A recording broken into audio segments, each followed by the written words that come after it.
వేల్పూరి శ్రీనివాసరావు గారు విశ్లేషకులు, అలాగే డాక్టర్ మిఠా నర్సయ్య గౌడ్ గారు కాంగ్రెస్ రాష్ట్ర నాయకులు. ఇద్దరికి నమస్తే అండి. నమస్తే అండి. రైట్. అయితే ముందుగా చూసినట్లయితే ఈ సృష్టి, ఈ పేరు, ఈ టెస్ట్ ట్యూబ్ సెంటర్ పేరు వినగానే ఈ రెండు తెలుగు రాష్ట్రాల్లో కూడా ఈ టెస్ట్ ట్యూబ్ సెంటర్ పేరు ఏదైతే ఉందో సంచలనం సృష్టించిందని చెప్పాలి. ఏదైతే 30 లక్షలు ఇద్దరు దంపతుల దగ్గర వసూలు చేసుకుని 90,000కు బిడ్డను విక్రయించినట్లు, అది కూడా ఆ వీర్య కణాలు భర్తవి కాకుండా వేరే వ్యక్తి వీర్య కణాలతో ఆ బిడ్డను సృష్టించినట్లు, ఎంత స్కామ్ ఇది! ఒక చైల్డ్ ట్రాఫికింగ్ అనే చెప్పొచ్చు. అయితే అంశాన్ని అంతా అసలు ఎలా చూడొచ్చు అంటారు చెప్పండి శ్రీనివాసరావు గారు? ఈ చైల్డ్ ట్రాఫికింగ్ అనే అనొచ్చా దీన్ని?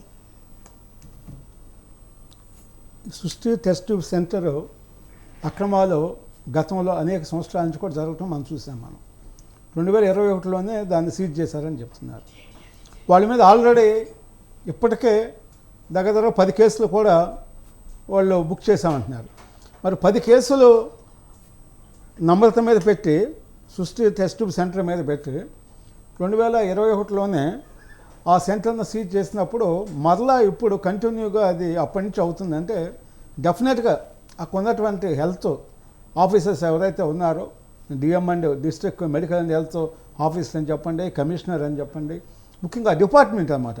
డిపార్ట్మెంట్లో ఆఫీసర్స్ ఈ ఏ సెంటర్ అయితే ఇవన్నీ బోగస్ సెంటర్స్ ఉన్నాయో, సరోగసి పేరుతో మోసాలు చేస్తున్నాయో, వీళ్ళతో డెఫినెట్గా ఈ అధికారులకి ఒక లింక్ అనేది ఉంటుంది. వాళ్ళతో ఫైనాన్షియల్ యాక్టివిటీ లేకపోతే ఇంత పెద్ద ఎత్తున జరగదు. ఎందుకంటే శిశువులను కూడా బయట 90,000కి ₹1,00,000 తీసుకుని వీళ్ళకి 40 లక్షలకు అమ్మారు. పైపెచ్చు ఎవరైనా వెళితే మీకు సంతానానికి సంబంధించినటువంటి సమస్యలు ఉన్నాయి, జన్యు సమస్యలు ఉన్నాయి, అందువల్ల మీరు డెఫినెట్గా మీరు సరోగసి మీరు ఆ సిస్టమ్ ఫాలో అవ్వాలని చెప్పేసి చెప్పటము. మరి ముఖ్యంగా ఇప్పుడు జరిగినటువంటి ఈ జంట విషయంలో అయితే ఆవిడేమో స్వయంగా ఎవరైతే చెప్పారో వాళ్ళు మా ఫ్యామిలీదే మీరు యూజ్ చేయాలని చెప్తే, అట్లా కాకుండా వేరే ఎవరు అస్సాంకి సంబంధించిన ఎవరు వేరే భార్యాభర్తలకు సంబంధించింది వాళ్ళ పిల్లల్ని తీసుకుని వీళ్ళు వాళ్ళ దగ్గర వాళ్ళకి డబ్బులు ఆశ చేపించి వాళ్ళకి ₹1,00,000 ఇచ్చి 40 లక్షలకు అమ్మారని కూడా చెప్తున్నారు అనమాట. అంటే ఇది పెద్ద స్కామ్. ఇది నిజంగా చెప్పాలంటే ఇలాంటి వాటికి కఠిన శిక్షలు వేయాలి. 10 కేసులు పెట్టినా కూడా ఇంతవరకు ఏమీ కాలేదు అని అంటే దీని మీద శిక్షలు కూడా చాలా లైట్గా ఉన్నట్టుకుంది. ఇలాంటి వాటికి ఒక లైఫ్ 14 years జైలు వేయటము, మరి వాటిని సెంటర్ను క్లోజ్ చేయటము, ఎక్కడైతే డిస్ప్లే చేయటము, మెయిన్ పాయింట్స్లో సిస్టంలో ఎప్పుడైతే సృష్టి టెస్ట్ ట్యూబ్ సెంటర్ని పెట్టారో ఈ డాక్టర్ ఫొటోస్ అవి పెట్టేసి డెఫినెట్గా వీటిని డిస్ప్లే చేయాలి. అదేవిధంగా సోషల్ మీడియాలో కూడా వీళ్ళ పట్ల జాగ్రత్తగా ఉండాలి. మనం ఎప్పుడైతే ఈ దొంగల్ని క్రిమినల్స్ని చూపిస్తూ ఉంటాం కదా, వీళ్ళ పట్ల జాగ్రత్తగా ఉండి పోలీస్ స్టేషన్లో పెడతారు. చిన్న చిన్న పిక్ పాకెట్స్ ₹100 ₹200 తీసుకున్న వాళ్ళనేమో పోలీస్ స్టేషన్లో పిక్ పాకెట్స్గా పెడుతున్నారు. మరి ఇట్లా పిల్లల్ని మరి అక్రమంగా వాళ్ళని ఇచ్చేసి వాళ్ళని అమ్మి 40 లక్షలకి 50 లక్షలకి అమ్మి వాళ్ళ జీవితాలను సర్వనాశనం చేస్తున్నటువంటి ఇలాంటి డాక్టర్స్ పట్ల సరైన చర్యలు లేవు.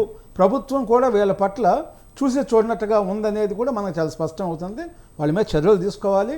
ఆ జిల్లా అధికారులని సస్పెండ్ చేయాలి.